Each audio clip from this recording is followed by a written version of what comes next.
वन्दे अहं श्रीगुरुः श्रीयुतपदकमलं श्रीगुरुन् वैष्णवांश्च श्रीरूपं साग्रजातं सहगणरघुनाथान्वितं तं सजीवम् साद्वैतं सावधूतं परिजनसहितं श्रीकृष्णचैतन्यदेवं श्रीराधाकृष्णपादं सहगणललिता श्रीविशाखान्वितश्च गौररामशमारम्भं ईश्वरं समध्यमाम् अस्मदाचार्यपर्यन्तं वन्दे गुरुपरम्पराम् पाञ्चतत्त्वात्मकं कृष्णं भक्तरूपस्वरूपकं भक्तावतारं भक्ताख्यं नमामि भक्तशक्तिकम् बर्हापीठं नटवरवपुः कर्णयोः कर्णिकारं बिभ्रद्भाषः कनककोपशं वैजयन्तीं शमालाम् रन्ध्रानवेन रधरसुधया पूरयन् गोपवृन्दैर्वृन्दारण्यं स्वपदरमणं प्राविशद्गीतकीर्ति श्रीमद्भागवतं नौमि यस्यैकस्य प्रसादतः अजिगतानपि जानाति सर्वगमानपि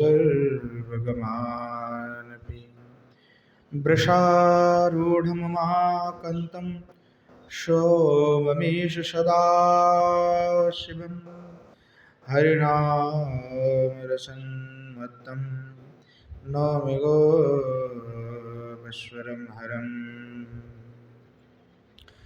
हे राधिवृषभानुभूपतनये हे पूर्णचन्द्रानने हे कान्तिकमनीयकोकिलरवे वृन्दावनाधीश्वरी हे मातप्राणपरयणे चरसिके हे सर्वयूथेश्वरी मत्सान्तभुजवरासन विषमुदा मां दीनमानन्दयो।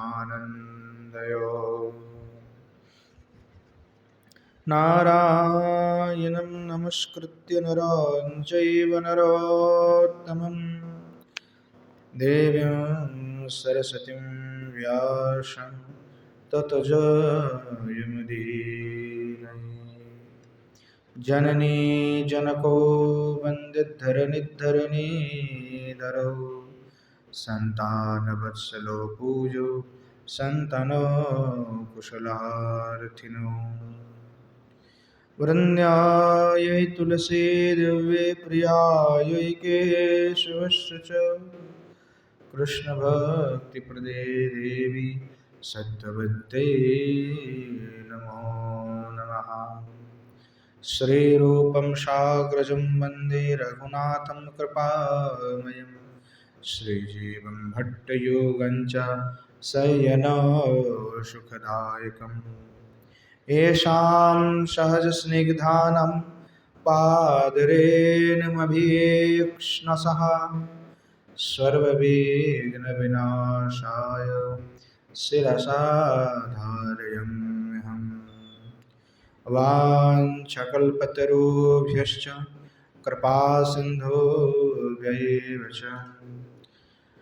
पतितानं पावनेभ्यो वैष्णवेभ्यो नमो नमः। हरे कृष्ण कृष्ण कृष्ण हरे हरे हरे राम राम राम हरे हरे। बोलो श्री जुगल सरकार की जय। श्री गौर चंद्र सरकार की जय। बोलो जय जय श्री राधे श्याम। अखंड रसवल्लभ रसनायक रसिकशकर श्री नंदनंद श्री कृष्णचंद्र तथा श्री वृषभानंदिनी श्री किशोर जी के मिलित तनु श्रीमन महाप्रभु के असीम कृपा अनुकंपा से नित्य सत्संग में श्री परम पूज्यपाद श्री कवि कर्णपुर गोस्वामी के द्वारा विरचित श्री श्री कृष्ण चैतन्य चरितामृत महाकाव्य का आस्वादन कर रहे हैं। पूर्व दिवस में पंचम सर्ग के 15वां श्लोक तक हमने आस्वादन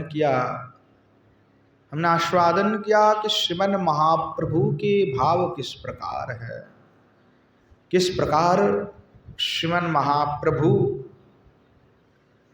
भाव में भावित हो जाते हैं, प्रेम में डूब जाते हैं, किस प्रकार श्रीमन महाप्रभु हरिनाम संकीर्तन करते हुए अपने समय को व्यतीत कर रहे हैं, किस प्रकार प्रबल प्रेम है श्रीमन महाप्रभु के, उस सब का आस्वादन हमने पूर्व दिवस में किया। हम आस्वादन कर रहे थे कि श्रीमन महाप्रभु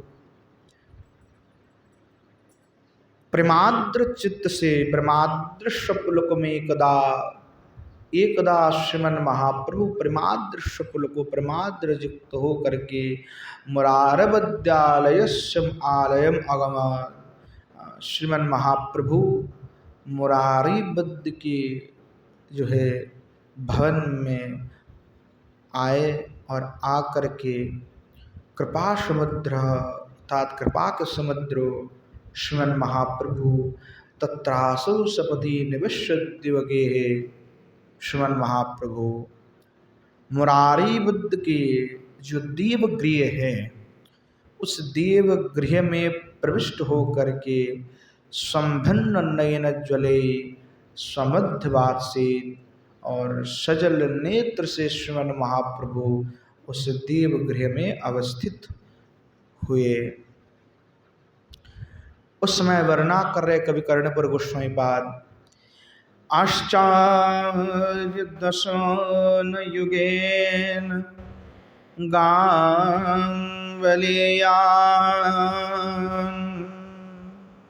बाराहं वपुरीद मावहन कयेशः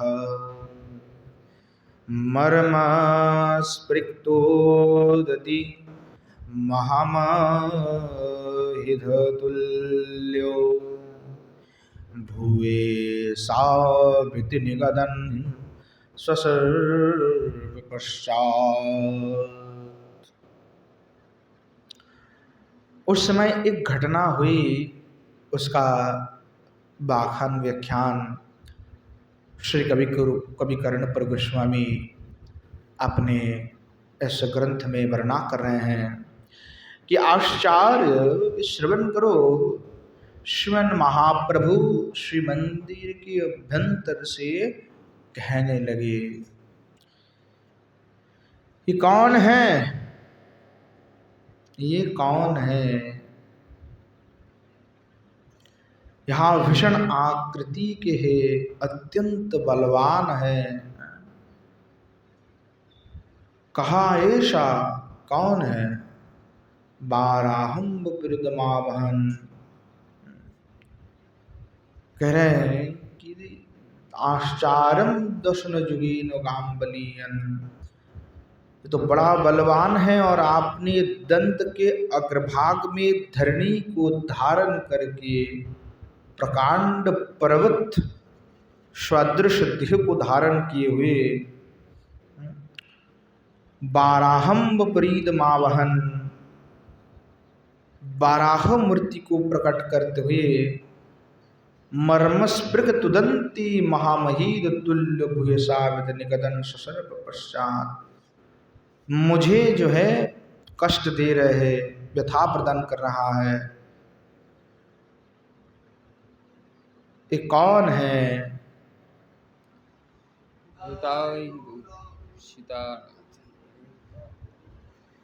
तो इस प्रकार से श्रीमन महाप्रभु जो है कहने लगे, मर्मस्पृक तुदंती, मेरे मर्म तुंद व्यथा प्रदान कर रहे हैं, एक कौन है?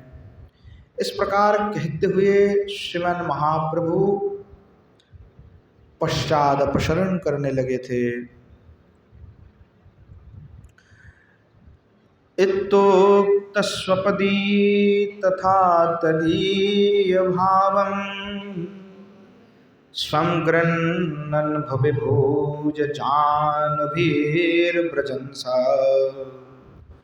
घूर्णाभिस्त्वरोलतरेण दृग्जुगेन द्राघिष्टमोऽपि विदधे स्वहं कृतिं ताम्। श्रीमन महाप्रभु आवेश में आ गए, अर्थात बाराह भाव में आ गए। और किस प्रकार श्रीमन महाप्रभु लीला कर रहे हैं? श्रीमन महाप्रभु तुक्त्वा, इस प्रकार कह करके श्रुपदी तथा तदीय भावम, उस प्रकार बाराहो देव की बराह भगवान की भाव में विभावित हो करके श्रीमन महाप्रभु स्वाग्रन्नन भूज जानवीर ब्रजंसा, श्रीमन महाप्रभु आपने हस्त को, जानु को निक्षेप कर रहे हैं, कहा धरणी में। ब्रजन स्वघूर्णाभिस तरल त्वरीन दृग्जुगेन द्राघिष्ठामपि विदधे सहुं कृतिं त्वाम्। और श्रीमन महाप्रभु हस्त जानु धरणी में निक्षेप करते हुए, गमन करते हुए आपने घूर्णित जो चंचल लोचन युगल से देखते हुए लोग जो है ओंकार करने लगे। ओं कृतिं ताम, महाप्रभु जैसे बाराह ओंकार करते हैं उसी प्रकार गर्जन महाप्रभु करने लगे। द्वंताग्रैस्वपदि स्वपतलाम्बुपात्रं धृत्वा सौभयोन्मुखोऽति दूरे संक्षेप्यस्तदो न मुरारिगोत्तमोचे रूपं मे सहोजमोदिरेति शश्वत्। तो क्या हुआ? पश्चात में श्रीमन महाप्रभु क्या किए? दंताग्रे स्वपदी पित्तलाम्बुपात्रम, दंताग्रे तत् अपने दंत के अग्रभाग में,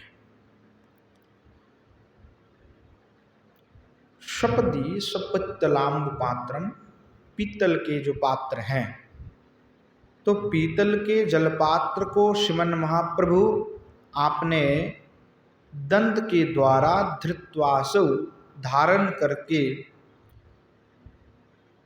बहु भयम उन्मुखोदति दूरे, और उठा करके आपने दंत से दूर में फेंक दिया, है ना, काफी दूर में श्रीमन महाप्रभु ने उसको फेंक दिया। अर्थात भाव में आविष्ट हो गए। जैसे धरित्री को श्रीमन पूर्व में भगवान ने आपने दंत के ऊपर में उठा लिया था, ठीक उसी प्रकार जो है आज श्रीमन महाप्रभु भी वही भाव में भावित होकर के पुनः क्या कर रहे हैं? वहाँ जो पीतल का जो पात्र था, जल पात्र, उसको दंत के द्वारा उठा करके जो है दूर में निक्षेप करने लगे और कहने लगे, संक्षिप्यस्तदोन मुरारिगुप्तो मोचे। मुरारिगुप्त को कहने लगे, हे मुरारे, कहो कि मैं कौन हूँ। रूपम में सहज मुद्रित शश्वत। बताओ मुरारिगुप्त, मैं कौन हो, मेरा स्वाभाविक जो रूप है उसका तुम वर्णना करो, मैं हूँ कौन।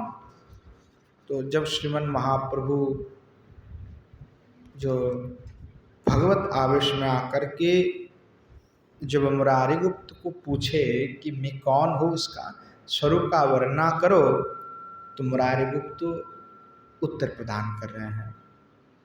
क्या उत्तर प्रदान कर रहे हैं? तस्रोतभो विनिपतन सभेत भेतो नो वेद्मपयमीहते स्वरूपमेतत्। आत्मानं स्वयमेवात्मनैव विद्धि द्युचेऽसौ प्रतिवचनैश्च गीतयुक्तैः। तो जब मुरारिगुप्त को कहा कि अब मेरा रूप का वर्णना करो, तो तत्श्रुत्वा, तो सुन करके, कौन? मुरारिगुप्त। महाप्रभु आज्ञा कर रहे हैं।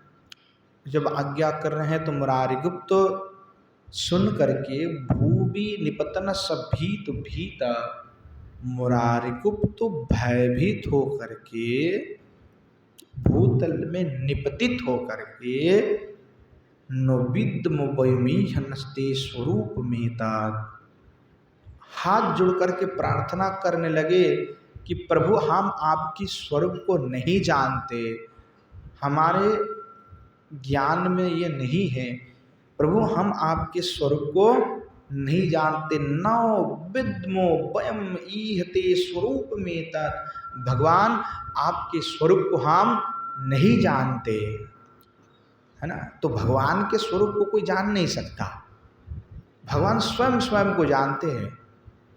तो कई आजकल लोग पैदा हो जाते हैं भगवान, जो कहते हैं कि बेटा मुझे जान लोगे तो सब कुछ जान लोगे, मुझे जानने के बाद तो कुछ शेष नहीं रह जाएगा। तो ऐसे स्वयं कुछ व्यक्ति होते हैं जो प्रतिष्ठा पाने के पश्चात में स्वयं को भगवान मान करके दबा ठोकने लगते हैं। न जाने ऐसे कितने भगवान पैदा हो चुके संसार में जो स्वयं को ब्रह्म समान मानते हैं। महाप्रभु ने तो उन मायावादियों को फटकारा कि जो कहते हैं कि अहम ब्रह्मास्मि, हम अहम ब्रह्मास्मि नहीं हो सकते, हम तो दास है, दास की तो एक मर्यादा है। जीव और भगवान दोनों में अंतर है, वो दोनों कभी एक हो ही नहीं सकता, सिद्धांत के विषय है। तो जीव कभी भगवान नहीं हो सकता, जीव कभी ब्रह्म नहीं हो सकते, वो हमारे सिद्धांत में ही नहीं है। तो जो जीव है वो तो दास है, भगवान के जीवेर स्वरूप कृष्ण नित्य दास, जीव के स्वरूप ही हैं वो भगवान के दास है। दास कभी प्रभु नहीं हो सकता। तो कई लोग कहते हैं ऐसे कि भाई मुझे अगर तुमने जान लिया तो सब जान जाओगे। वो परम परमात्मा है जिनको जानने के बाद कोई शेष नहीं रहता, परंतु उस परम परमात्मा को जानने के बाद व्यक्ति स्वयं को ही भूल जाता है, वो उसमें तन्मय हो जाता है, वो अद्वैतवाद के सिद्धांत आता है। पर श्री भगवान को जानने के बाद व्यक्ति का बाहर विषय से तो मन उब जाता है, भगवान में ही वो तन्मय हो जाते हैं, स्वयं की कोई अस्तित्व नहीं रहता है। स्वयं सोचते हैं कि प्रभु मैं आपकी एक दास मात्र हूँ, और दास तो नहीं, दास के दास हूँ। श्रीमन महाप्रभु तो कहते गोपी भृतुर पद कमलयोर दासानुदास उसमें, जो स्वयं भगवान होकर के कहते हैं कि मैं गोपियों का भृतु जो श्री नंद नंदन है उनके दास का दास होना चाहता, वही मेरा परिचय है। और यहाँ पे कई लोग दवा ठोक देते कि मैं भगवान हूँ, मुझे जान लिया तो कुछ शेष नहीं रह जाएगा। जब भगवान के परम भक्त मुरारिगुप्त कौन है? हनुमान है। और हनुमान स्वयं कह रहा है कि प्रभु हम आपके रूप को नहीं जानते हैं, क्योंकि भगवान के रूप का कोई अंत नहीं है, क्योंकि वो सत्यम ज्ञानम अनंतम ब्रह्म, वो स्वस्वरूप है, ज्ञान स्वरूप है और अनंत स्वरूप है। उनके स्वरूप के कोई जो है सीमा नहीं है, वो सारे सीमाओं को लांघ जाते हैं। इसीलिए मुरारिगुप्त तो कह रहे हैं कि भगवान नो विद्म वयमी हनति स्वरूप में तत्, प्रभु हम आपके स्वरूप को नहीं जानते हैं। तो कौन जानते हैं उनके स्वरूप को? तो उसका प्रत्युत्तर भी जो है मुरारिगुप्त कह रहे हैं, आत्मानं स्वयमेव आत्मनैव विद्धि, कि प्रभु स्वयं आप ही आपको जानते हैं। स्वयं प्रभु आपका स्वरूप को स्वयं प्रभु आप ही जानते हैं। दूसरा संसार में कोई ऐसा नहीं है कि आपके स्वरूप को जान लेता है या आपके स्वरूप को जान सकता है। हाँ, तो आप कहोगे कि भाई भक्तों को क्या नहीं पता? भगवान के स्वरूप को बिल्कुल पता है। कैसे पता है? कि भगवान ने कृपा कर दिया, इसीलिए उसको अवगत हुआ। बिना भगवत इच्छा के उसको अवगत नहीं हो सकता भगवान के स्वरूप। और कितने स्वरूप का अवबोध है भक्तों को? कितने स्वरूप का अवबोध है कि जिस स्वरूप में वो भजन कर रहा है वो स्वरूप का अवबोध है या दूसरे स्वरूप का अवबोध है। देखो, अधिकतर जो जिस स्वरूप में भगवान का भजन करते हैं उसी स्वरूप के ही बोध प्राप्ति भगवान कराते हैं। दूसरे स्वरूप में उसकी रुचि तक नहीं होता। तुलसीदास जी महाराज भजन कर रहे हैं, राम जी आए, राम जी का भजन कर रहे हैं, चंदन घिस रहे, श्री ठाकुर जी कृष्ण बन करके आ गए। तो तुलसीदास ने पहचाना ही नहीं बिल्कुल। भगवान कहा कि भाई मैं राम हूँ। बोले राम हो ऐसे थोड़े सा रूप है राम के, मैं आपको नहीं जानता प्रभु। आपको आना है तो वही वेश धर के आओ, हाथ में जो है तीर धनुष लेकर के आओ, जटा बल्कल रूप धारण करके आओ। प्रभु वही स्वरूप देखना चाहते हैं। ये वंशी वेणुधारी स्वरूप हमें कोई मतलब नहीं है। तो स्वरूप का बोध उनको वही होता है जिस स्वरूप के भजन वो करते हैं। कोई वात्सल्य भाव में है तो उसको वात्सल्य रस में कोई भजन कर रहा है तो उनको श्री गोपाल जी के ही दर्शन होंगे, वही स्वरूप का ही बोध प्राप्ति है। वो इतने तन्मय हो जाएंगे कि दूसरे स्वरूप से उसको कोई मतलब नहीं है। इसीलिए जो जो आचार्य जिस रस में भजन किया वो उनमें ही तन्मय हो गए और दूसरे की कोई अपेक्षा उनको बिल्कुल ही नहीं है। तो भगवान अगर चाहते हैं तभी उसको बोध कराते हैं, तभी वो बोध प्राप्ति होता है। तो मुरारिगुप्त हाथ जोड़ करके कहने लगे कि महाप्रभु आपकी रूप का तो मुझे कोई बोध नहीं है, आप स्वयं ही आपके रूप को जानते हैं। इसीलिए त्युच असौ प्रतिवचनश्च गीत युक्ते, कि भगवान मैं आपका जो स्वरूप है उस स्वरूप का वर्णन करने में सक्षम नहीं हूँ। मेरा सामर्थ्य ही नहीं कि प्रभु मैं आपकी स्वरूप का वर्णन करूँगा, मेरे में इस प्रकार कोई सामर्थ्य नहीं है प्रभु। देखिए किस प्रकार कितने सुंदर बात कर रहे हैं कि प्रभु हम आपके स्वरूप को नहीं जानते, हमारे अंदर सक्षमता भी नहीं है कि हम आपके स्वरूप का वर्णन करेंगे। ये भगवान के जो परम भक्त होते हैं, परम भक्त का लक्षण ऐसे ही है, जानते हुए भी अनजान कि प्रभु आपके सामने तो हम तुच्छ जीव है प्रभु। जिसमें अहंकार आ जाएगा कि मैं सब कुछ जानता हूँ। देखो अपने पिता के भी पिता होते हैं, उनके भी पिता होते हैं। तात्पर्य यही है कि स्वयं को सर्वज्ञानी समझना सबसे बड़ी मूर्खता होते है संसार में। संसार में अनेक विद्या है, अनेक कला है ना। जिस प्रकार समुद्र में अनेक रत्न प्राप्त हैं, उसी प्रकार संसार में विद्या की कोई अंत नहीं है। इसीलिए एक व्यक्ति सर्व विद्या विशारद नहीं हो सकता है ना। एक व्यक्ति सर्व विद्या विशारद नहीं हो सकते। कोई साधारण जीव हो सकता है, कोई महापुरुष हो सकते हैं, या भगवान के ही कोई अंश हो, तो वो उस प्रकार सर्व विद्या विशारद होते हैं। परंतु जीव में वैचित्रता है कि वो किसी 1, 2, 3, 4, 5 इस विषय में निपुण हो सकते हैं, या देखना कि व्यक्ति का किसी एक विषय पर ही अधिक से अधिक निपुणता होते हैं, अधिकतर कि इस विषय में वो सबसे ज्यादा पारदर्शी है। दूसरे विषय भी जानते हैं पर उतने पारदर्शी नहीं है।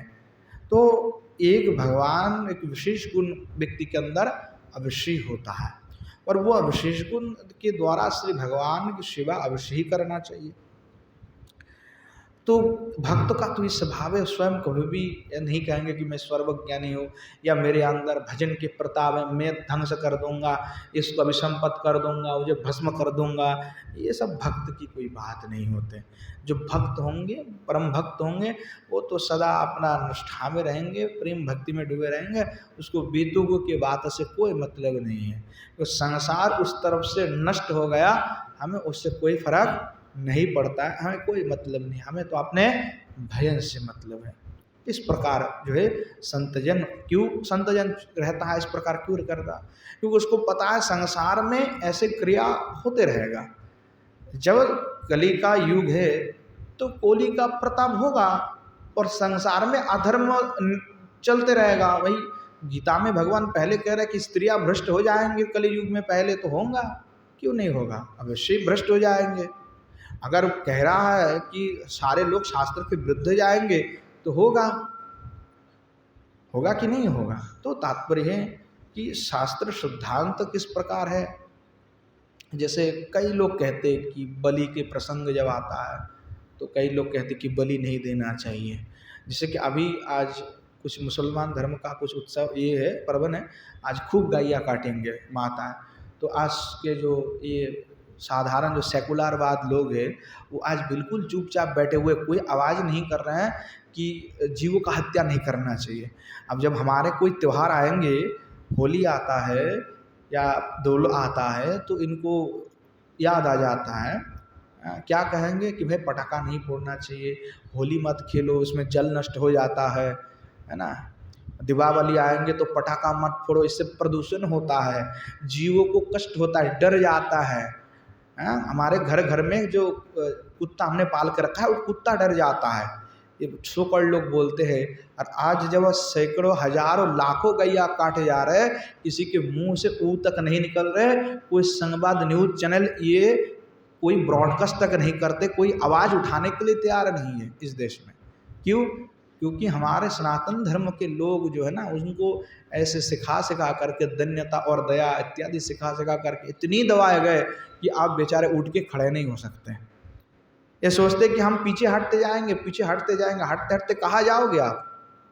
आपने तो सारे देश छोड़ दिया, आपको अफगानिस्तान छोड़ना पड़ा, पाकिस्तान छोड़ना पड़ा, बांग्लादेश छोड़ना पड़ा, और भी भारत छोड़ करके, भारत में 9 राज्य में हिंदू की संख्या आज घट करके 9% में रह गए, उसमें माइनॉरिटी हो चुके हैं, 9 राज्य ऐसे है। तो अब हिंदू जाएगा कहाँ? केवल भक्ति और प्रेम में हम डूबे रहेंगे तो नहीं होगा, समाज में सुधार की भी आवश्यकता है। अगर उसके लिए आप नहीं लड़ोगे तो फिर समाज की व्यवस्था, आप धर्म कैसे करोगे जब आपको धर्म करने का सुविधा ही नहीं मिलेंगे, जब आपके देश नहीं रहेगा आप कैसे धर्म करोगे? तो जो साधु जन है वो अपना भजन करते हैं, चुपचाप अपना भजन करके चले जाते हैं, उनको पता है कि संसार में कुछ नहीं रखा है, जो होना है सो होते रहेगा, हम प्रयास भी करेंगे तो कुछ नहीं होगा। परंतु उसमें कुछ ज्ञानी जन होते हैं जो चाहते हैं कि भाली कली का प्रताप हो, पर हम धर्म के ध्वज को जो है अवश्य ही फहराएंगे, उनको रक्षा करेंगे। धर्म का रक्षा करने, क्या धर्म स्वयं का रक्षा नहीं कर सकते? बिल्कुल कर सकते, परंतु हम उनके रक्षक हैं, उनको साथ में लिए चलने वाले लोग हैं। धर्म तो रक्षित है ही है, आप धर्म का क्या रक्षा करोगे? धर्म स्वयं रक्षित है। हाँ, अब जब तक लायक व्यक्ति नहीं है इसलिए धर्म प्रकट नहीं हो रहा है, धर्म अपने आप को छुपा रहा है। शास्त्र आदि सब धीरे धीरे स्वयं को लुप्त करते जा रहा है, पृथ्वी अपने रत्न को लुप्त करते जा रहा है, दिव्य औषधियाँ लुप्त होते जा रहे हैं। उसका कारण क्या है कि इस प्रकार पापियों का बढ़ना, पापियों की बढ़ने के कारण से ऐसे हो रहे हैं। तो साधुजन जानते कि भाई हमें क्या मतलब है, हम प्रयास करेंगे उससे कोई फायदा नहीं होगा, तो अपना भजन कर लो, श्री ठाकुर जी की चरण प्राप्ति कर लो। ये एक अलग टाइप के भजन हैं, अलग प्रकार के विचारधारा है। पर उसमें कुछ और लोग विचारधारा है जो भजन भी करते हैं, साथ में समाज को जागरूक भी करना चाहते हैं। श्रीमन महाप्रभु ने वही काम किया। महाप्रभु केवल भजन की करके गए ऐसी बात नहीं है। जब काजी ने उनको हरिनाम नहीं करने दिया, खोल करताल तोड़ दिए, श्रीमन महाप्रभु हजारों मशाल लेकर के चले गए काजी को दमन करने के लिए, और श्रीमन महाप्रभु नृसिंह रूप में जो है उनको वक्षस्थल विदीर्ण कर दिया है। विदीर्ण का तात्पर्य थोड़ा भय दिखाया, तो डर दिखाना पड़ता है, थोड़ा सा फोर्स करना ही पड़ेगा। नहीं करोगे तो क्या होगा भाई, आपको कोई मार के चला जाएगा। एक बार ऐसी घटना उपनिषद में कथा आता है, कोई एक जंगल में जो है एक सर्प रहता था। उस जंगल में उसी मार्ग से लोगों को जाना पड़ता था। तो पहले पहले लोग जाते थे, तो सर्प जो है 2-3 लोगों को डस लिया था और तितने क्रोधी था। तो लोगों ने भगाने का प्रयास किया, तो सर्प डरता नहीं था। कोई ऐसे आ जाता तो वो भाग भाग करके आता उसको डांसने के लिए। तो लोग भय से जो है उस मार्ग से जाना ही छोड़ दिया। अनेकों दिन पश्चात कोई एक संत जो है उस मार्ग से फिर आने लगे। अब सर्प देखा कि बड़े दिन बाद कोई व्यक्ति आ रहा है, तो वो तुरंत जो है दौड़ पड़े कि वह डसने के लिए। जब डसने के लिए गया तो संत महात्मा था, महात्मा ने ऐसी कृपा कर दिया, वो तो हिल ही नहीं पाया। महात्मा ने कहा कि अरे तू तो बड़ा पापी है, पूर्व जन्म में तूने इतना पाप किया और इसके कारण तुझे सर्पजनी प्राप्त हुआ, अभी भी तू क्रोध को नहीं छोड़ रहा है, तो तेरा क्या गति होगा, आज से क्रोध करना छोड़ दे। महात्मा ने समझा दिया। अब उसने कहा ठीक है, अपना काम बनता है, बस क्या क्रोध करना है। अब उसने क्रोध छोड़ दिया, बेचारा कुछ नहीं कहते हैं। कहीं ना कहीं फिर जिसको पता नहीं था उस मार्ग से आने जाने लगे। 1 दिन 2 दिन देखा कि सर्प जो है वो बैठे ही रहता है, किसी को कुछ बोलता नहीं है। अब सब लोग आने जाने लगे, किसी को कोई डर नहीं है। अब छोटे छोटे बच्चे आ गए, सर्प को लीज पकड़ करके जो है इसको खींच के ले आता है, उसको मारता भी है। और सर्प ये सोच के बैठा हुआ है कि महात्मा ने कहे गए थे कि क्रोध नहीं करना, किसी को डसना नहीं, क्रोध नहीं करना। तो बैठे बैठे मार खाता था, उसकी ऐसी स्थिति हो गई कि बेचारा मरते मरते हालत में हो गया, उसकी प्राण चले जाए जैसा है। तो अचानक फिर महात्मा पुनः एक उसी मार्ग से आए। तो महात्मा जब पुनः आए तो देखा कि सर्प की दुर्दशा, कि सर्प तो प्रायः प्राणगत होने वाला है। तो महात्मा ने जाकर के कहा कि भाई क्या हो गया तुम्हारा ऐसे हालात। बोले महाराज आपकी उपदेश ही हमारे प्राण को हरण कर ले रहे। आपने कहा था कि क्रोध ना करना, तो महाराज आज ऐसी दशा में है। तो फिर महात्मा कहते अरे मूर्ख, मैंने तुझे कहा था कि क्रोध त्याग देना, मैंने ये नहीं कहा था कि झूठा क्रोध की बहाना मत करना। क्योंकि बेटा तू अगर फोर्स नहीं करेगा, फन नहीं तू उठाएगा, तो तुझे लोग कुचल देंगे। तो इसीलिए आज से फिर फोर्स करना चालू कर, देख सब डर के भाग जाएंगे।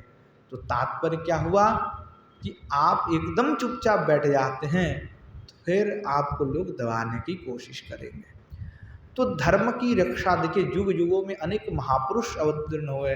दुख की बात है कि पूर्व दिवस में श्री बलदेव विद्याभूषण का तिथि थे, और बलदेव विद्याभूषण पद हमारे गौड़ीय संप्रदाय के महान आचार्य में एक आचार्य है। अगर बलदेव विद्याभूषण नहीं होते तो हमारे गौड़ीय संप्रदाय के अस्तित्व पर संकट आ जाता। बड़े दुख की बात है, उनको लेकर के कोई चर्चा तक नहीं होते हैं संप्रदाय में, उनके लिखे हुए ग्रंथ का चर्चा नहीं होता है। ऐसे बड़े दुख की बात क्या हो सकता है। तो महाप्रभु समाज के संस्कार किए, लोगों को जोड़े, और उस माहौल में जब मुगलों का शासन काल चल रहा था, उस समय हरिनाम संकीर्तन का प्रबल प्रचार किया। बड़े अद्भुत विषय है, क्योंकि श्रीमन महाप्रभु स्वयं भगवान है, इसलिए समार्थवान है, कुछ भी कर सकते हैं। तो श्रीमन महाप्रभु के जो स्वरूप है, मुरारी गुप्त कह रहे प्रभु हम आपके स्वरूप को नहीं जानते, आप स्वयं ही जान सकते हैं। तो इसलिए भगवान जब किसी के ऊपर कृपा करे तो ही वो भजन कर सकते हैं, जब तक कृपा नहीं करते तब तक भजन नहीं हो सकता। तो तात्पर्य कि जो है निवृत्त मार्ग के जो संत होते एकदम बिल्कुल निवृत्त, उसको समाज से कोई लेना देना नहीं होता है, वो अपना भजन करके श्री ठाकुर जी के जो चरण प्राप्ति करना चाहते हैं वो उत्तम कटी के वैष्णव है। परंतु बीच में भी कुछ लोगों को रहना पड़ेगा, नहीं तो सब कुछ नष्ट हो जाएंगे। तो श्रीमन महाप्रभु को जब इस प्रकार उत्तर दिए कि मुरारी गुप्त की देख नहीं बता सकते, तो श्रीमन महाप्रभु बड़े मुस्कुराने लगे वो सुन करके कि मुरारी गुप्त कह रहा है कि मैं नहीं जानता। तो मुरारी गुप्त के स्वरूप को तो जानते ही है महाप्रभु की, ये तो हनुमान है, तो हनुमान है तो महाप्रभु क्या वो भगवान के स्वरूप को नहीं जानते। परंतु आज धन्यता करते हुए कह रहे हैं कि प्रभु हम नहीं जानते, हम तो एक ही स्वरूप को जानते हैं आपके, बाकी आपका अनंत स्वरूप है। तो श्रीमन महाप्रभु मुस्कुराए और मुस्कुरा के श्रीमन महाप्रभु उत्तर देने लगे, भूयोऽसौ सहसे तवन्मधुद्रवस्ते प्रत्युच प्रतिवचनैः प्रभुस्तमेनं वेदोऽयं ननु किं वित्तेयं विमुग्ध सम्मोहादवचीनुते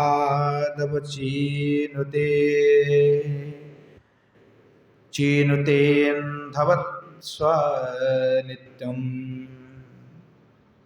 करे भूयसौ हसितवन्मोधुद्रवस्ते प्रत्युच प्रतिवचनै प्रभुस्तमेनं वेदोऽयं ननु किं वित्तेयं विमुक्तं संमोहाद् अवचिनतेन्धवत्स्वनित्यम्। श्रीमन महाप्रभु मुस्कुराए और मुस्कुरा करके महाप्रभु क्या कहने लगे, प्रत्युचे प्रतिवचनै, उनको उत्तर देने लगे कि हैं मुरारे, वेदयम ननु किम वित्तेयम विमुग्धम, कि वेद भी मेरे महिमा को नहीं जानते हैं।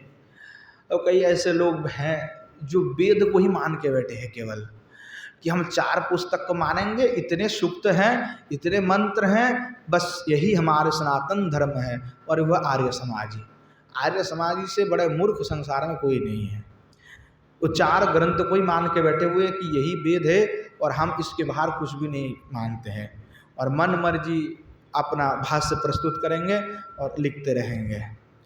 क्या लिखेंगे? विशुद्ध रामायण, वाल्मीकि रामायण, विशुद्ध गीता, गीता में 40 श्लोक, बोले बाकी श्लोक कहा गया, बोले बाकी श्लोक भगवान ने नहीं कहा। तो तुमने कैसे 40 श्लोक निकाल लिया? बोले वो हमने अपने बुद्धि से निकाल लिया। बताओ, भगवान को अपने बुद्धि से विचार करना चाहते व्यक्ति, तो उससे बड़ा मूर्ख क्या हो सकता है संसार में। भगवान क्या हमारे बुद्धि के गोचर है? भांग मनुष्य गचार नहीं है भगवान हमारे, तो उनको विचार हम कैसे कर सकते हैं। तो कई लोग ऐसे संसार में हैं जो भगवान को एक दायरे में आबद्ध करना चाहता है कि भगवान है तो भगवान को ऐसे लीला नहीं करना चाहिए, भगवान है तो यही इतना ही लीला करना चाहिए। ये लीला क्यों किया भगवान? ये तो बिल्कुल भगवान उचित लीला नहीं। भगवान के लिए क्या उचित है क्या अनुचित है, उसका निर्णय ना तो तुम कर सकते हो ना हम कर सकते हैं। भगवान के लिए अनुचित या उचित का निर्णय भगवान स्वयं करेगा।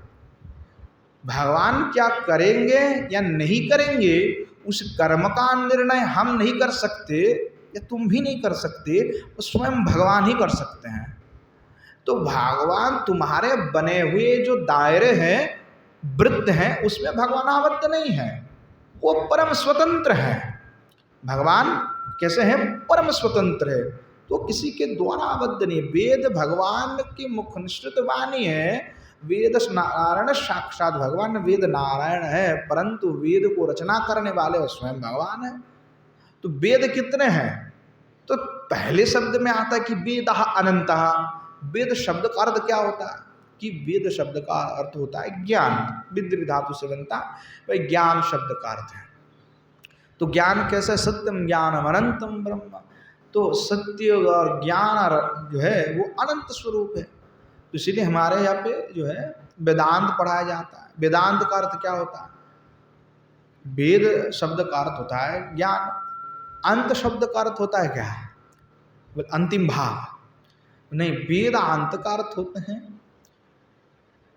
जहां पे एक तो अर्थ ये भी लोग करते हैं कि वेद का अंतिम भाग को ही वेदांत कहते हैं, अथवा जो ज्ञान के अंतिम स्थिति है उसको वेदांत कहते हैं। परंतु जब वेदांत पढ़े जाते हैं तो उसमें वेदांत का अर्थ इस प्रकार से प्रतिपादन करते आचार्य कि वेद शब्द का अर्थ होता है ज्ञान, सत्यम ज्ञानम अनंतम ब्रह्म। और वहाँ जो ब्रह्म, यत ब्रह्म तस्य निश्चित निश्चयम, अंत शब्द का अर्थ होता है निश्चयम, और उस ब्रह्म का जहाँ पे निश्चय किया गया है वह वेदांत है। अर्थात ब्रह्म सूत्र आदि में जो है भगवान ब्रह्म का निरूपण किया गया, निश्चित किया गया, इसीलिए उसका नाम है वेदांत।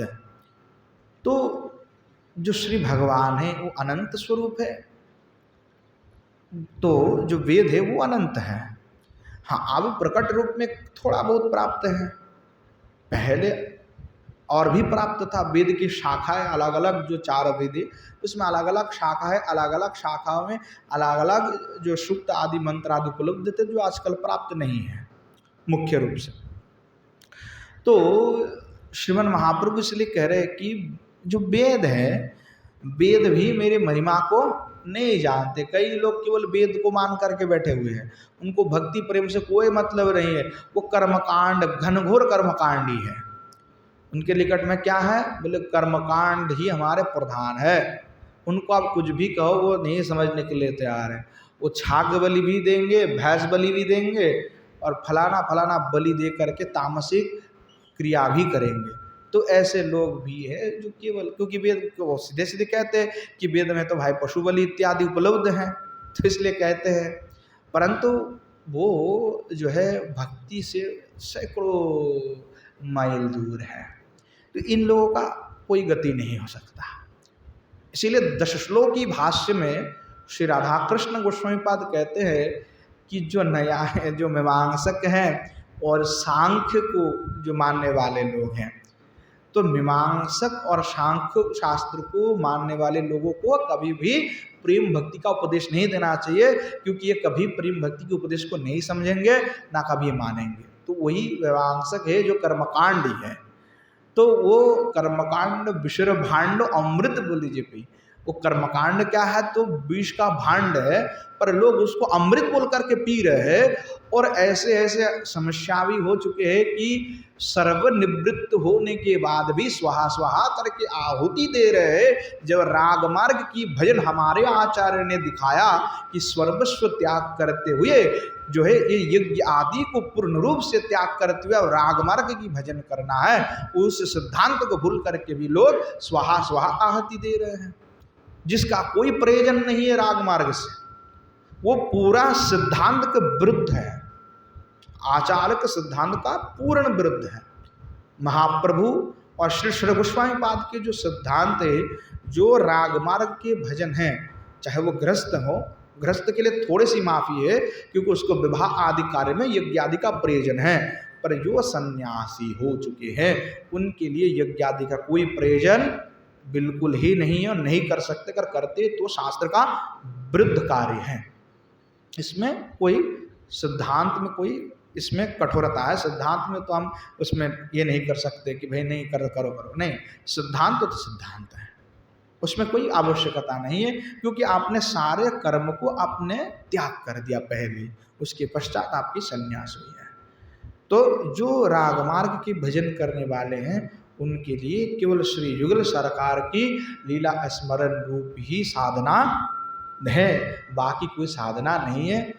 अब उसमें वायुपुराणक जो श्रीमन महाप्रभु के आविर्भाव है उसमें उसका खंडन किया गया। श्री जीव गोसाई पाद ने टीका लिख करके खंडन किया है, और भी ग्रंथ विश्वनाथ चक्रवर्ती पाद आदि ने भी उसका खंडन किया है।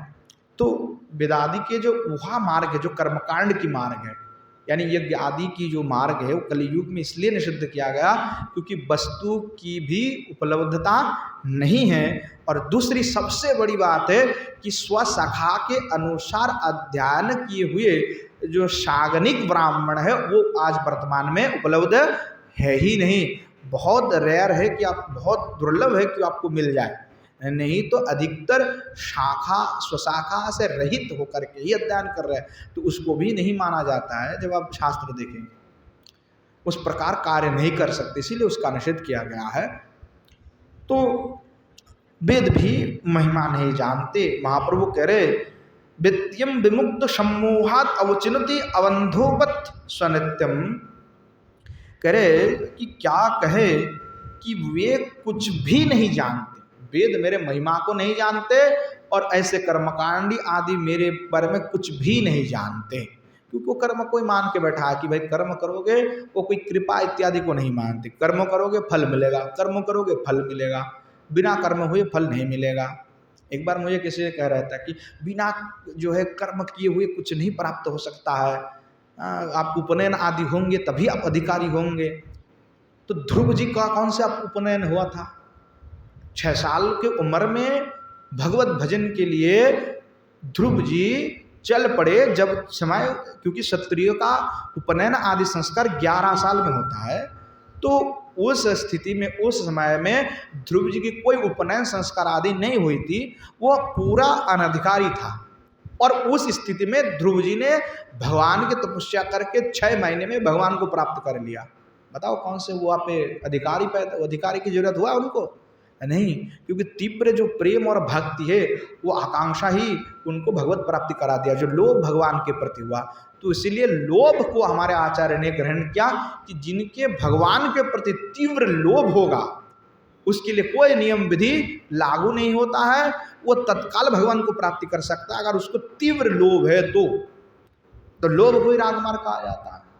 तो उस समय ये सारे वेदादि की जो सिद्धांत है वो धरी के धरी रह जाते, उसमें कोई काम नहीं आता, क्योंकि वहाँ पे लोभ की बात आता है, वो सिद्धांत की बात है। केवल शास्त्र के चाटुकार बनने से नहीं होगा कि भाई शास्त्र शास्त्र शास्त्र नहीं, उसमें कुछ और भी, क्योंकि भगवान स्वयं कह रहे कि भाई मैंने खुद बनाया है तो उसको क्या पता होगा, मैं जितना कहा उतना ही पता है उसको, मैं क्या करूँगा या नहीं करूँगा उसके विषय में मैं कुछ नहीं बोलूँगा, वो मेरा सिद्धांत है, मैं जो कहूँगा वही वेद वाक्य है। तो कह रहे कि सम्मोहाद अवचिन्नते अंधवत स्वनित्य, महाप्रभु कह रहे कि देखो अंध के समान हो करके ही वेद आदि जो है मेरा केवल अन्वेषण करते रहते हैं और उसके अनुयायी भी अन्वेषण करते रहते हैं, पर मुझे प्राप्त नहीं कर पाते। इत्युक्त श्रुति गदितम निपोठ्य भूयो सुत्प्राशंस परिहसन् वाचनाथ, वेदानामीय खलु नास्ति शक्तिरेषा ज्ञातुं मामिति निगदन्ययो स्वगेहम्। कितने सुंदर वाक्य करें कि श्रीमन महाप्रभु और भी कहने लगे, इत्युक्त श्रुति गदितम निपट्य भूयो, श्रीमन महाप्रभु जो है श्रुति यानी वेद को पाठ करने लगे और वेद पाठ करते हुए परिहास करते हुए, शोध प्रासम परिहसन वाचनात्, श्रीमन महाप्रभु परिहास करते हुए हंसते हंसते जो है कहने लगे, वेदानिहम खुलु नास्ति शक्ति रेशा, कि वेद का ऐसा शक्ति नहीं है कि वो मुझे जान सके।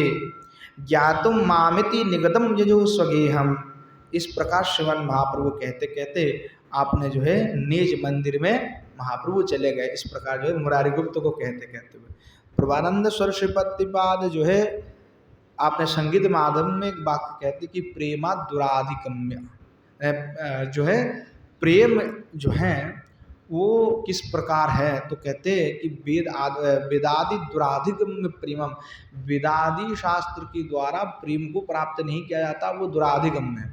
और फिर और एक श्लोक में वो कहते कि नदी के इस पार वेदादि शास्त्र हैं और उस पार में प्रेम है, तो इन सबको छोड़ोगे तब तो जा करके वो प्राप्ति होगा प्रेम। तो प्रेम अलग वस्तु है, अलग विषय है जो इनसे संपर्कित नहीं है, वो उससे भी परम श्रेष्ठ ही परपूर्ण है। तो महाप्रभु कह रहे हैं कि भाई मुझे उनको जानने का आसक्ति तो वेद में नहीं है। मुझे वही जान सकता है कि जब मैं किसी को कृपा कर दूं या किसी के प्रति भगवान की जो है कृपा हुई, साधु संत का कृपा हुआ, तो वही भगवान को जान सकते, वही श्री ठाकुर जी को जान सकते। बिना कृपा के वो प्राप्त नहीं। आप सैकड़ों ग्रंथ पढ़ लो, हजारों ग्रंथ पढ़ लो, आओगे भ्रमित हो जाओगे। इसलिए आचार्य ने कहा, क्या कहा कि भाई अधिक अध्ययन नहीं करना है, ज़्यादा शास्त्र अभ्यास भी नहीं ठीक है, क्योंकि अधिक शास्त्र अभ्यास करने लग जाओ तो आप पागल हो जाओगे कि यहाँ पे ये कह रहे हैं, यहाँ पे ये सिद्धांत कह रहे हैं, यहाँ पे कुछ और कह रहे हैं, पूरे ऐसा अलग अलग लिखी हुई है कि आप भ्रमित हो जाओगे। इसीलिए महाजन के अनुसार जो जो मार्ग अलग अलग भगवत प्राप्ति की मार्ग है, उसमें से कोई एक मार्ग का आश्रय लेकर के आप चल पड़ो तो सही है, आगे चले जाओगे। नहीं तो भाई आज इस पथ में जा रहे हो, इस मार्ग में जा रहे हो, कल थोड़ा थोड़ा दूर जा करके फिर लौट के आ रहे हो, तो फिर आगे कभी बढ़ ही नहीं पाओगे। तो इसीलिए महाजन की पथ को अनुसरण करते हुए गमन करना है। तो श्रीवन महाप्रभु इस प्रकार जो है मुरारिगुप्त को कहते हुए स्वयं जो है अपने मंदिर में चले गए।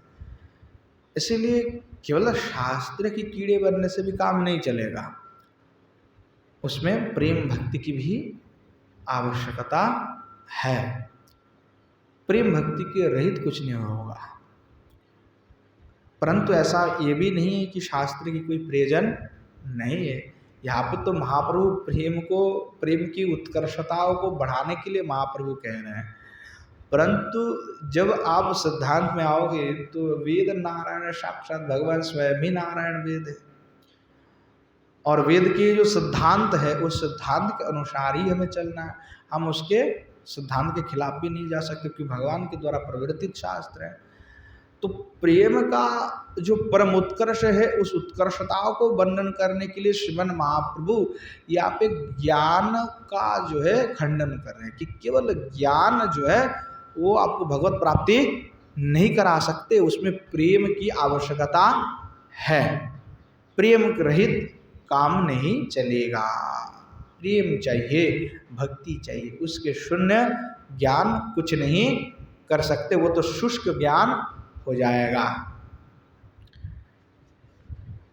पुनश्च जो है कवि कर्णपुर गोस्वामी वर्णना कर रहे हैं, अन्य दुःस्वगृहमभि क्षपे शकटी श्रेयोक्त पर भाग भाग प्रतीकः श्रीवासं निजपुरतः स्थितं महस्वा न भूज्यसहो बलहुं कृतेर्वचोभिः।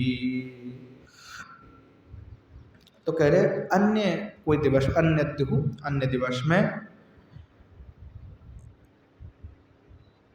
स्वगृहमभि शपेश कोटि श्रीयुक्त पर भाग प्रतीको, अर्थात कोटि चंद्र को भी के शोभा को भी परास्त कर रहे ऐसे जो श्रीमन महाप्रभु वहाँ स्वगृह भी श्रीवासम निज पुरतः स्थितम महस्वा, अपने घर में जो है श्रीवास को देख करके नभूज सह बलहुं कृतिर्वचा, देख करके आनंदित हो गए और हुंकार करते हुए श्रीमन महाप्रभु कहने लगे,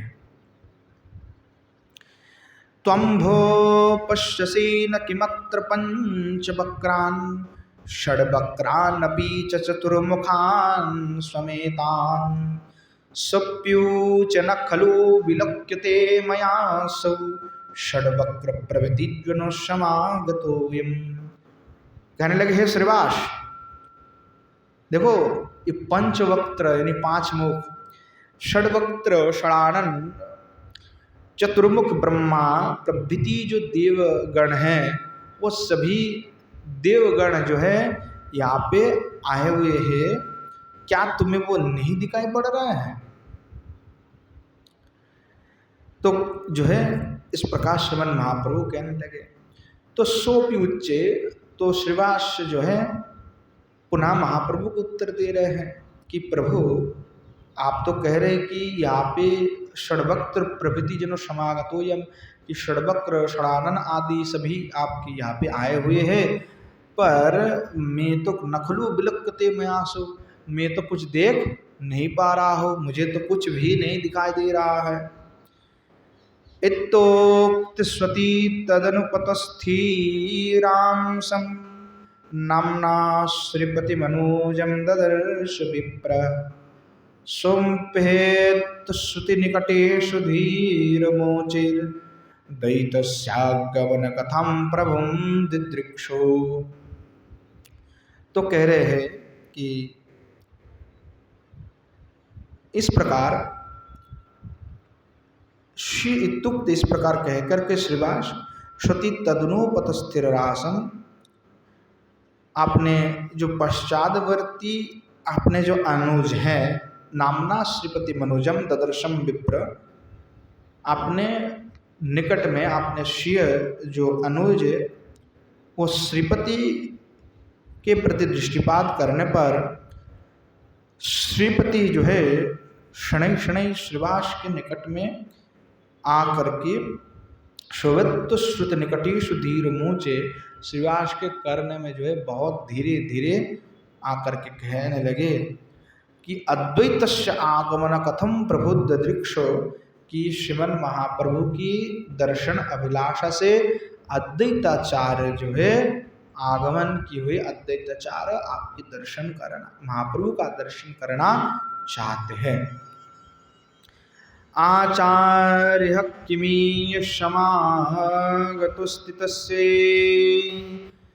तज्ज्ञात स्वबोधि समोस्थितो जिरेषु आगत प्रतिपदहुं कृतं स्ववाणिं प्रत्यूच्य महीत महामहो समूह।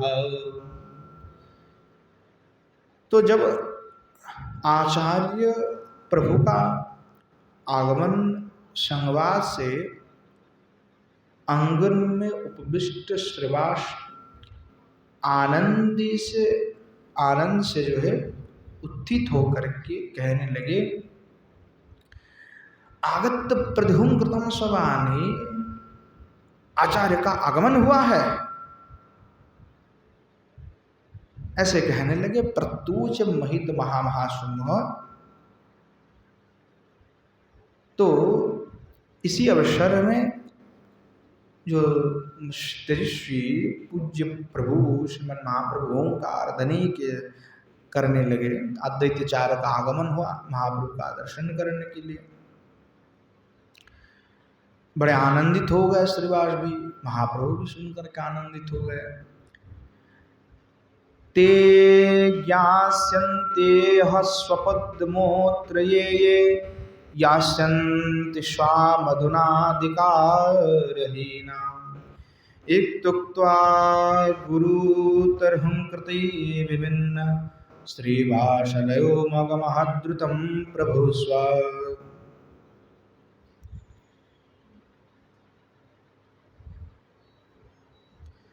तो कह रहे हैं श्री कवि कर्णपुर गोस्वामी लिख रहे हैं कि ते ज्ञात्यन्तो यो शब्द मुद्रजे दास्यन्त स्वामधुनादिकारहीना, कहते हैं कि जो लोग संप्रति अधिकारहीन होकर के त्रिलोक गमन करेंगे वे जान सकेंगे। इत्युक्त्वा, इस प्रकार कहते हुए गुरुतर होंकृतै विभिन्ना, इस प्रकार जोर जोर से होंकार करते हुए उसके वाक्य को कहते हुए श्रीमन महाप्रभु श्रीवासालय गवतम द्रुतम प्रभुं स्वा, श्रीवास के भवन में जाकर के प्रविष्ट हो गए। नहीं, श्रीमन महाप्रभु श्रीवास के आंगन में जाकर के प्रविष्ट हो गए। तत्रैव द्रुतमधिगत्य गाढबन्धं संवर्ध्यार्गलमवरद्वये विकुर्वन् वह्नाविष्कृतस्वहोज प्रकाशभास्वा नावासिरहसिस्रराजगौरचन्द्र। तो क्या हुआ कि अद्वैताचार्य श्रीवास जी के गृह में आए महाप्रभु का दर्शन करने। तो महाप्रभु खुद दौड़ के गए आनंदित होकर के कि अभी जाकर के उससे मिलना है, दर्शन करना है। तो कह रहे श्रीमन महाप्रभु वहां जाकर के पहुंच गए और क्या कर रहे हैं, तत्रैव द्रुतमधिगत्यं गाढबन्धं सम्पद्यार्गलोमवरद्वि विकुर्वन् श्रीमन महाप्रभु वहाँ पर स्वत्र ही आकर दृढ़ रूप में जो है दार रुद्ध करके बह्याविष्कृत सहज प्रकाश भाषा नाभाष रहस्य राज गौरचंद्र श्रीमन महाप्रभु घर के ही अंदर सूर्य के समान प्रकाशित होकर के विराजमान हो गए। अद्वैत निज नीलया समागतोऽसौ प्रादोष्कृत सहोज विलोकितव्या इत्येवं मनोसि विधाय स्वत्प्रतिज्ञम् तत्काल बहिरुद्भूत कवाटयोस्त। तो अद्वैताचार्य निज निलयात समागतोषो अपने गृह से आगमन करते हुए स्वप्राद दुष्कृत सहज विलुप्तव्य स्वाभाविक रूप से आविर्भूत श्री गौरचंद्र के दर्शन करेंगे। इस अभिलाष से श्रीमन महाप्रभु इत्येवं मनसिद्ध, ऐसा श्रीमन महाप्रभु समझ करके मन में विचार करते हुए स्वत प्रतिज्ञम तत्काल बहिरुद्भूत कवाटयुस्त, इस अभिलाष से मानसिक सत्संकल्प करते हुए श्रीमन महाप्रभु इस प्रकार जो है घर के दरवाजा आदि बंद कर लिया कि भाई वो आएंगे तो खोलेंगे और तुरंत देखेंगे। तो महाप्रभु इस प्रकार जो है लीला कर रहे हैं, पूर्णा वर्णना कर रहे हैं। श्रीवास दीज कूल चंद्रमा कनिया नेश श्रीपति रथो तत्समागमं तम शाशंकम स्वपदी निवेदयांचकारो ज्ञत्ति वै तत्स्वयो मम मुचत प्रभु कवाटम। तो कह रहे हैं श्रीवास द्विजकुल चंद्रमा अर्थात द्विजकुल चंद्रमा श्रीवास की जो कनिया अर्थात कनियान ऐसा अर्थात जो कनिष्ठ भ्राता है श्रीपति अथा तत्समागमं, वहाँ पे आए और शाशंकम शब्दी निवेदन चकारो, अशंकित मन से द्वार शब्द में उपस्थित हो करके श्रीमन महाप्रभु को जो है कहा, निवेदन किए ज्ञात्वै वेतत् स्वयं अमुचत प्रभु कवाटम सा, कि महाप्रभु अद्वैत चारक आपके दर्शन अभिलाषी होकर के विराजमान हो रहे, कृपया आप दर्शन दीजिए। तो जैसे ही निवेदन किया तो श्रवण महाप्रभु आचार्य की आगमन वार्ता श्रवण करके इतने आनंदित हुए कि स्वयं महाप्रभु आमुचित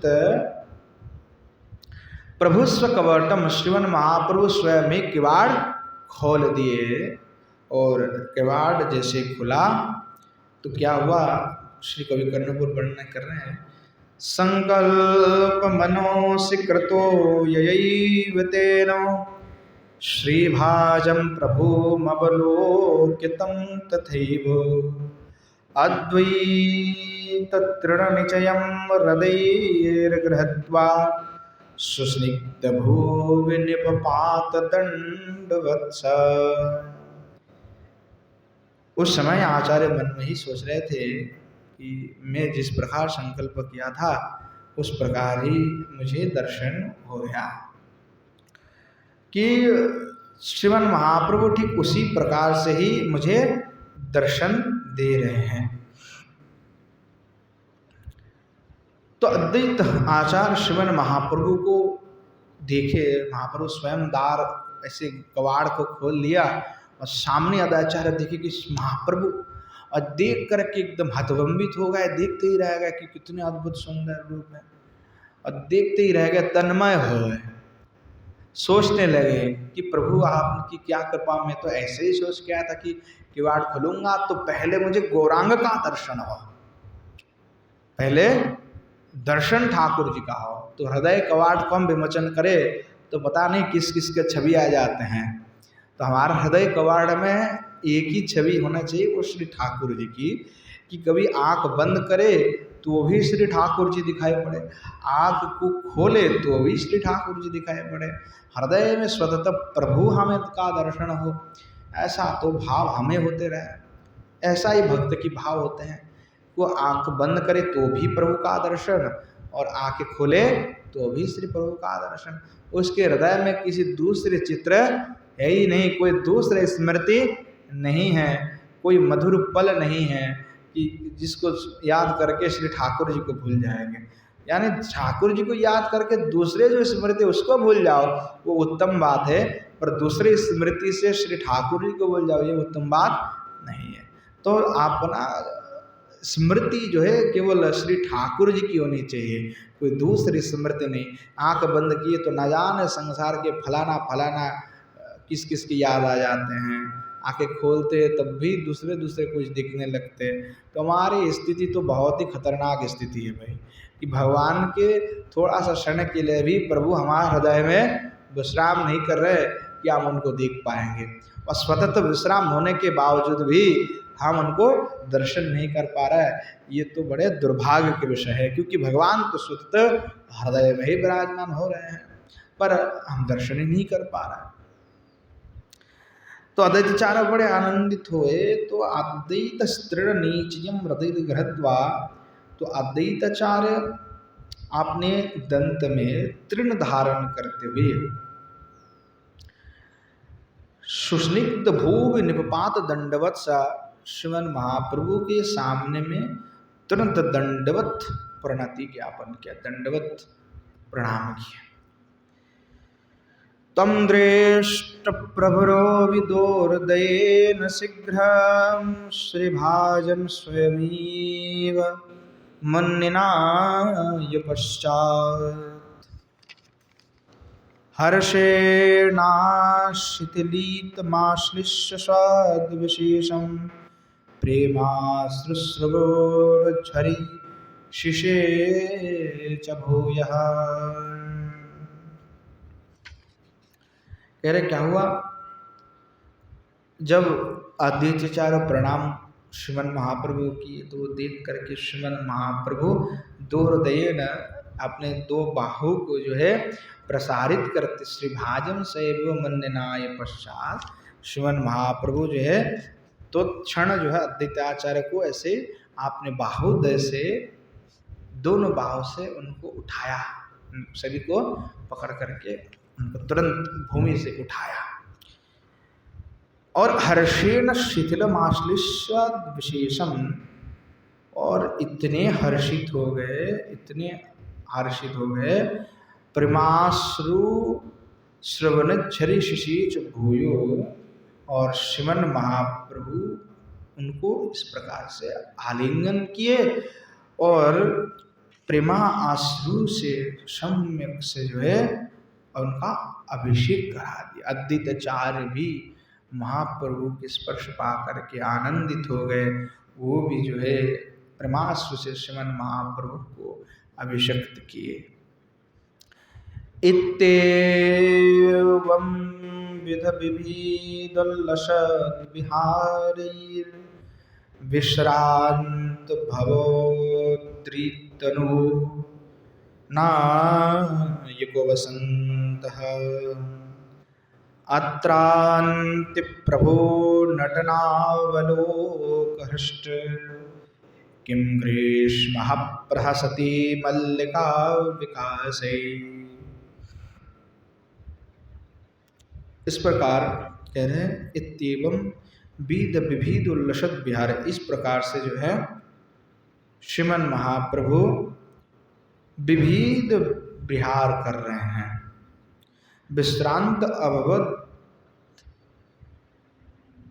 ऋतु नायको बसंतो, जो ऋतु नायक बसंत हैं उस समय में, उस काल में श्रीमद् महाप्रभु इस प्रकार से विविध प्रकार के लीला कर रहे हैं।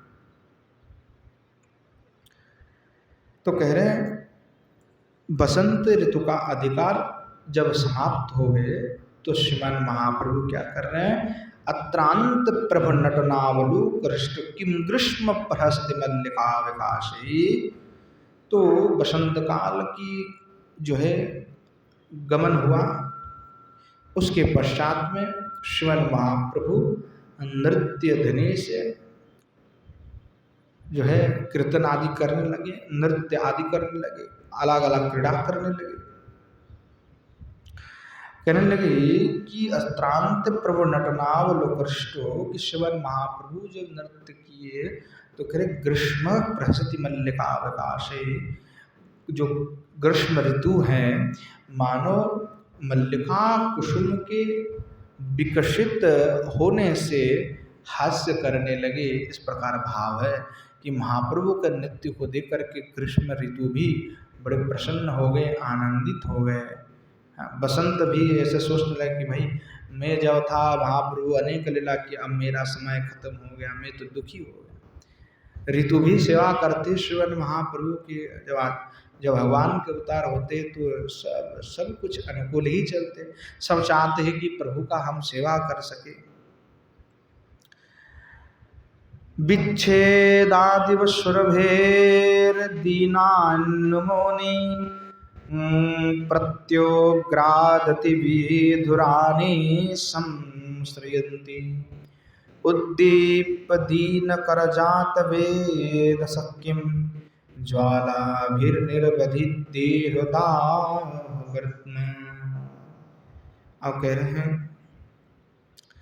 कि विच्छेदादिव सुरभीर दिनान्मुनि,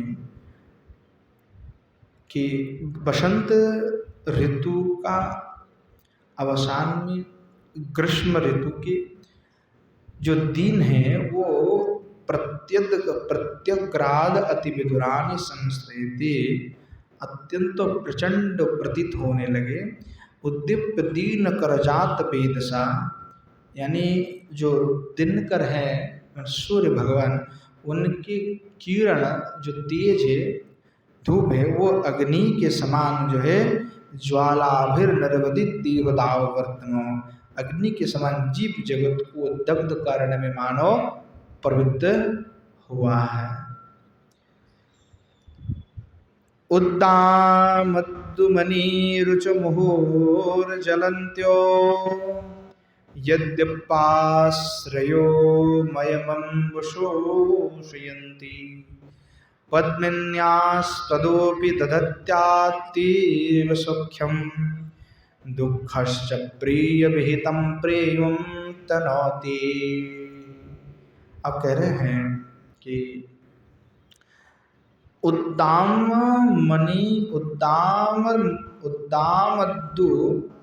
मणि रुच मुहुर जलंत, की जो ग्रीष्म काल है, गर्मी के समय है, लेकिन ग्रीष्म काल में यद्यपि सूर्य की किरण से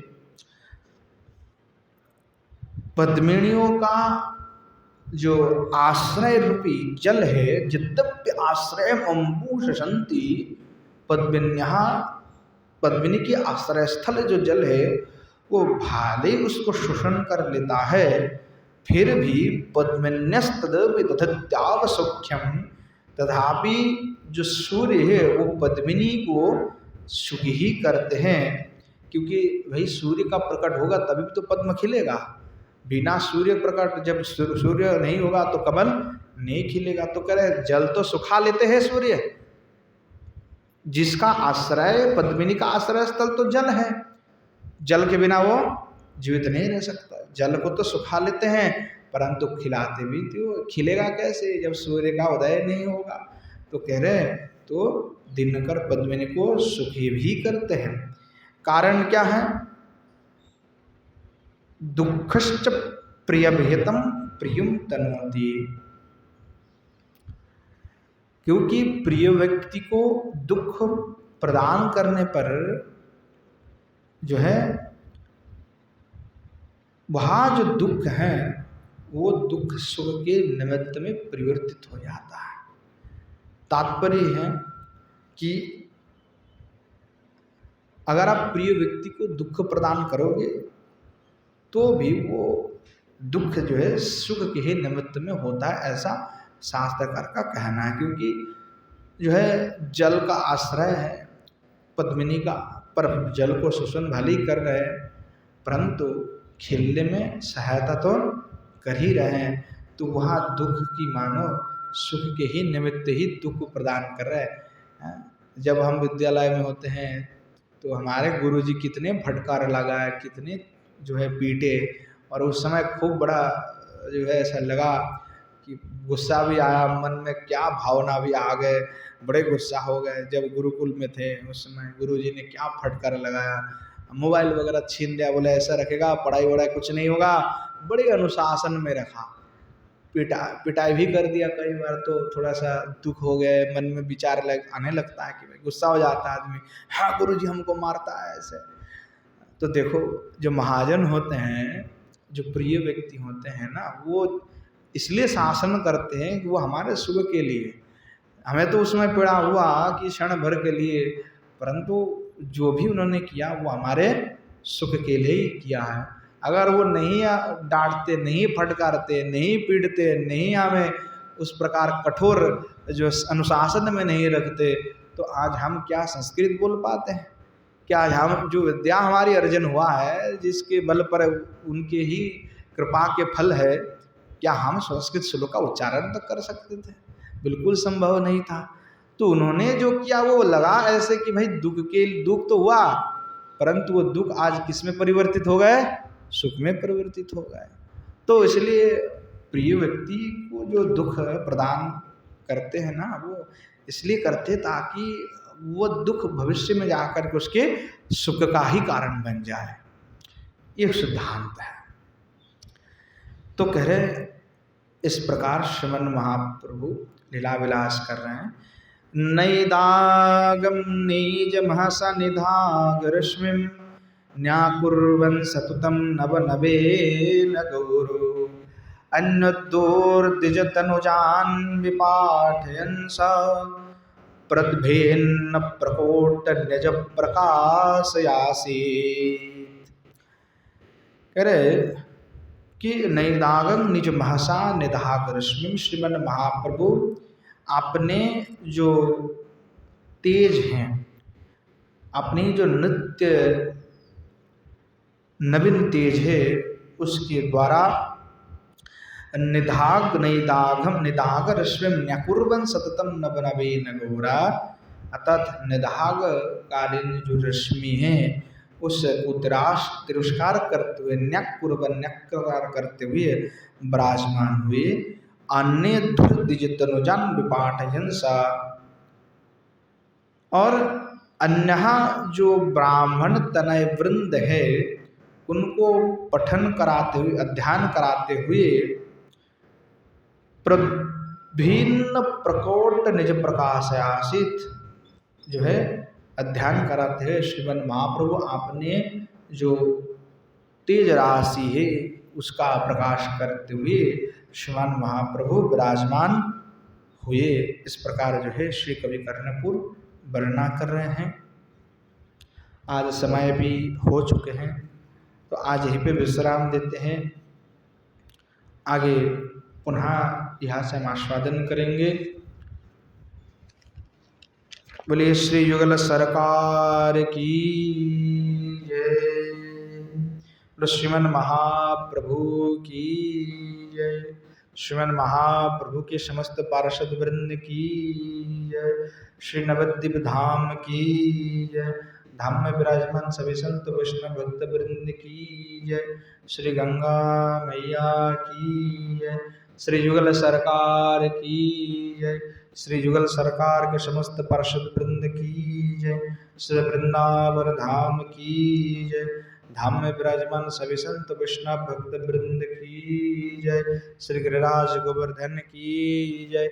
श्री यमुना मैया की जय।